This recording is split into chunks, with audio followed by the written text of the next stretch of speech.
안녕하세요, 최남곤입니다. 오늘은 두산의 2분기 실적에 대한 리뷰를 진행하도록 하겠습니다. 2분기 실적은 너무 좋았습니다. 상반기에 흑자 기조가 유지가 됐습니다. 먼저 매출액 보겠습니다. 매출액은 전년 동기 대비해서 13.5% 증가를 한 3.5조 원 기록을 했고요.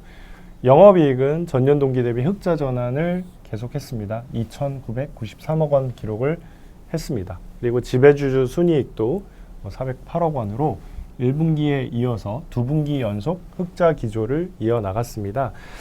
이미 그 두산의 실적 발표 일주일 전에 그 실적을 발표했던 두산중공업의 실적 개선이 있었습니다. 이런 부분들이 연결 실적에 기여를 했다라고 보시면 될 것 같고요.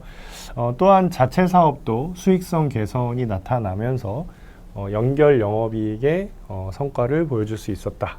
그렇게 좀 총평을 하겠습니다. 별도 부분 잠깐 살펴볼까요?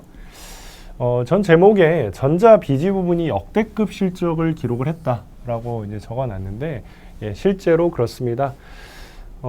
전체 그 해외 법인을 포함한 그 자체 사업의 매출액이 전년 동기에 대비해서 4.6% 증가를 한 3,600억, 그리고 영업이익은 전년 동기 대비 14% 증가를 한 432억 원을 기록을 했고요.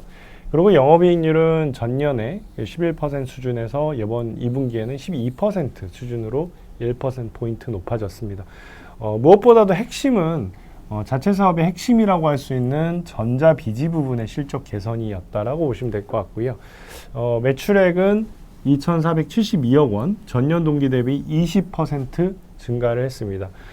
이렇게 전자 부분의 실적이 좋아질 수 있었던 요인은 5G나 이런 비메모리 관련된 매출액이 확대가 됐고요.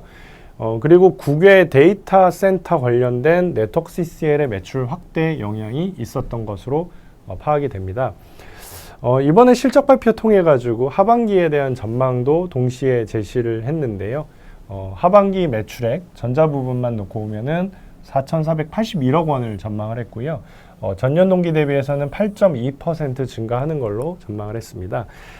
그리고 이 전자비지 부분과 나머지 여러 가지 사업부, 해외 법인 등을 포함한 자체 사업의 하반기 매출액 전망을 7,504억 원, 전년 동기 대비 5.3% 늘어나는 걸로 전망을 했습니다. 전자비지만 좋았던 게 아니라요. 이 DRS, 로보틱스, DMI라고 하는 스타트업 레벨의 100% 자회사의 실적도 굉장히 좋았습니다. 2분기 매출액은 199억 원을 기록을 했고요. 전년 동기 대비해서는 135% 증가를 했습니다. 특히 기수주했던 태국의 글로벌 케미컬사의 매출액이 DLS 쪽으로 인식이 되면서 이런 실적이 나왔던 걸로 판단이 됩니다. 이런 100% 자회사의 하반기 매출 전망을 말씀드리면 상반기 대비해서 무려 155% 증가를 한 780억 원으로 전망을 하고 있습니다.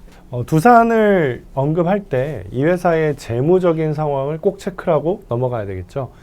제목에 적어놓은 것처럼 연내 채권단 관리 졸업이 예상이 된다라는 부분이고요. 일단 최근에 실적이 워낙에 빠른 속도로 좋아지다 보니까 부채 비율이 떨어지고 있고요. 그리고 순차입금 규모도 축소가 되고 있습니다. 자, 여기 더해가지고 3분기 중으로 주 두산은 산업차량사업부 매각대금 7,500억 원, 그리고 두산중공업은 두산인프라코어 관련된 매각대금 8,500억 원을 수치를 하게 될 전망입니다. 이 주 두산은 해당 매각대금을 수치를 하게 되면 순차입금 규모를 지금의 한 1조 원대에서 한 3천억 원 이하로 줄일 수 있을 거로 전망이 되고요. 특히 이제 두산중공업 같은 경우에는 연내 채권단 관리를 졸업할 수 있을 것으로 전망이 됩니다. 사실 이 두산그룹 같은 경우에는 작년 초에 산업은행에서 이제 긴급 자금 수여를 받으면서 채권단 관리에 돌입을 하게 됐고요.